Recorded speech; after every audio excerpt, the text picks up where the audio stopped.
দেশীয় সরিষার তেল বাদ দিয়ে বিদেশি সয়াবিন তেল আপনারা ঢুকাইছেন। হ্যাঁ, আগে যখন মানুষ দেশি খাবার খাইতো তখন রোগ হইতো না, এখন আপনারা ওই বিদেশি তৈরি করা ওষুধ খান, বিদেশি ডাক্তারদের দেওয়া, বিদেশিদের দেওয়া, সাদা চামড়াদের দেওয়া সব কিছু আপনারা ফলো করতেছেন। তাদের এই রাত জাগা আমাদের স্বভাব ছিল না, ওদের স্বভাব। আমরা আর্লি ঘুমায় যাইতাম, আমাদের বাপদাদারা আর্লি ঘুমায় যেতাম। এটা বিদেশ থেকে আসছে, আমাদের ওষুধ লাগতো না, ওগুলো বিদেশ থেকে আসছে। আমাদের এত অপারেশন লাগতো না, ওগুলো বিদেশ থেকে আসছে। প্রথমে আমাদের খাওয়া নষ্ট করছে, লাইফস্টাইল নষ্ট করছে, ওরা যা করে সেগুলো আমাদের উপরে চাপায় দিয়ে এখন ওষুধ চাপায় দিছে, বুঝতে পারছেন? এখন সব কিছু তারা চাপায় দিছে, এগুলো তো আমাদের না। এটা চিন্তা করে দেখছেন আপনারা কোনো দিন, কখনো ভাবছেন? আমাদের গ্রামে আগে যখন মানুষ দেশি প্রযুক্তিতে চাষবাস করত, প্রাকৃতিক কৃষি করত এবং 12-14 ঘন্টা কাজ করত এবং সেই উৎপাদিত ফসল থেকে 2 বেলা 1 বেলা খাইতো, তখন কি কোনো ডায়াবেটিসের রোগী ছিল? কোনো উচ্চ রক্তচাপের রোগী ছিল? তো যখন আপনারা সয়াবিন তেল খাওয়া শুরু করছেন, বিদেশি খাবার শুরু করছেন, বার্গার স্যান্ডউইচ খাওয়া শুরু করছেন, কোক ফান্টা খাওয়া শুরু করছেন, হ্যাঁ, যখন আপনারা কোল্ড ড্রিঙ্ক সিপ জুস খাওয়া শুরু করছেন, এই যে ওদের দেওয়া, এগুলো কি আমাদের টেকনোলজি? এটা কাদের টেকনোলজি?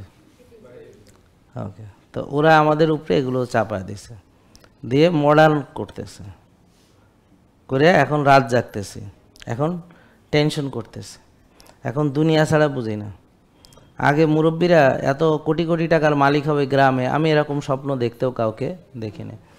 ওই বাড়িতে আসে, খাওয়া দাওয়া করছে, মসজিদে যে নামাজ পড়তেছে, জমিতেই করতেছে এবং জীবনটা এভাবেই কেটে যাবে। এটা তাদের এত টেনশন নাই যে তার কোটি কোটি টাকা লাগবে। কিন্তু এখন সবাই কোটি টাকার স্বপ্ন দেখে, আর সবাই তো আর কোটিপতি হয় না, তো বাকিরা ডিপ্রেশনে যায়। আর যার টাকা আছে সে ওই টাকা ইনকাম করতে যে রুগী হইয়া পরে আরও বেশি টাকা খরচ করেও সুস্থ হয় না, তারপর মরে যায়।